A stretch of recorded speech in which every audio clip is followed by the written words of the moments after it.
Hello everyone, my self pharmacist lovely Sharma. आज का हमारा टॉपिक है education regulation under pharmacy act 1948। इससे पहले मैंने फार्मेसी एक्ट पे 2 वीडियोस और बनाई थी। अब ये उसका थर्ड पार्ट है।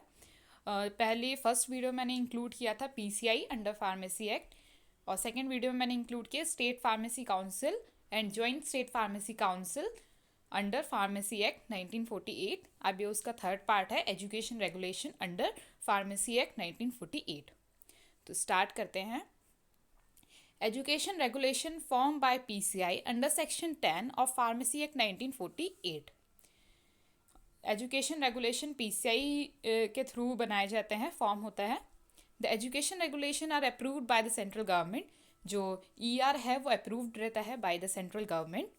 Executive committee look over education regulation whether they are doing their function properly or not। इनके ऊपर भी एक कमेटी होती है जिसका नाम होता है एग्जीक्यूटिव कमेटी, जो कि एजुकेशन रेगुलेशन पर नज़र रखती है कि वो प्रॉपरली सही से काम कर रहे हैं या नहीं कर रहे हैं। देन है एजुकेशन रेगुलेशन के ऑब्जेक्टिव। इसका ऑब्जेक्टिव है to regulate pharmacy profession in all over India. All over India में फार्मेसी को रेगुलेट करना। देन एजुकेशन रेगुलेशन का एक प्रोसीजर है, किस तरीके से बिल पास किया जाता है। तो एजुकेशन रेगुलेशन जो है वो एक लॉ बनाते हैं। तो लॉ बनाने के बाद उसको पास करते हैं पीसीआई के लिए, और पीसीआई उसको प्रॉपरली चेक करती है, और उसके बाद फिर वो पास करती है स्टेट फार्मेसी काउंसिल को, so that they can look over it. तो जो स्टेट फार्मेसी काउंसिल है, अगर वो उस लॉ से सेटिस्फाई रहते हैं तो देन इट्स ओके। अगर पीसीआई वो जो स्टेट फार्मेसी काउंसिल है वो सेटिस्फाई नहीं रहती है अगर, तो उस टाइम पे क्या होता है कि पीसीआई जो है वो 3 मंथ का टाइम देती है स्टेट फार्मेसी काउंसिल को, कि अगर उन्हें कोई भी इसमें रिकमेंडेशंस में कोई भी करेक्शन करना है या कोई भी रिकमेंडेशन ऐड कराना है या डिलीट कराना है उसमें से, तो उसके लिए 3 मंथ का टाइम दिया जाता है स्टेट फार्मेसी काउंसिल को।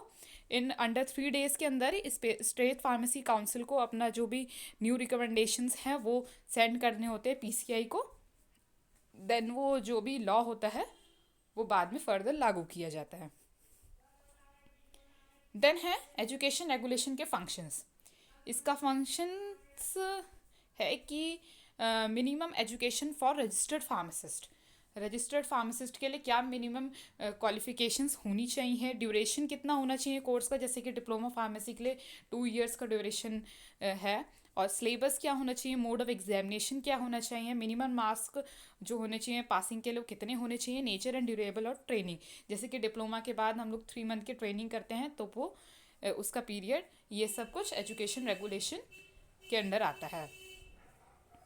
देन और इसके इसके अलावा क्या काम है एजुकेशन रेगुलेशन की, to check the institute that they are follow the rules of PCI और नॉट बाय द इंस्पेक्शन। जब भी जो एजुकेशन रेगुलेशन है वो इंस्पेक्शन करती है कि वहाँ पे जो भी इंस्टीट्यूट है वहाँ पे पीसीआई के जो भी रूल्स है लॉज है फार्मेसी एक्ट के अंडर वो फॉलो किए जा रहे हैं कि नहीं किए जा रहे हैं। देन है to decide which institute can be examination centre. कौन से इंस्टीट्यूट को मान्यता मिलनी चाहिए for the examination centre.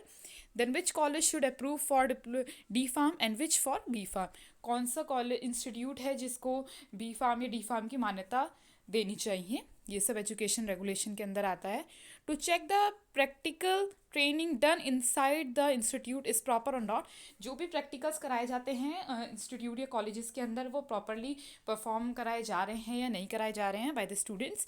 To check where student gets proper facilities और नॉट। जो स्टूडेंट्स हैं उनको इंस्टीट्यूट में प्रॉपर फैसिलिटी प्रोवाइड कराई जा रही है या नहीं कराई जा रही है। Which institute should approve for pharmacy and which should not.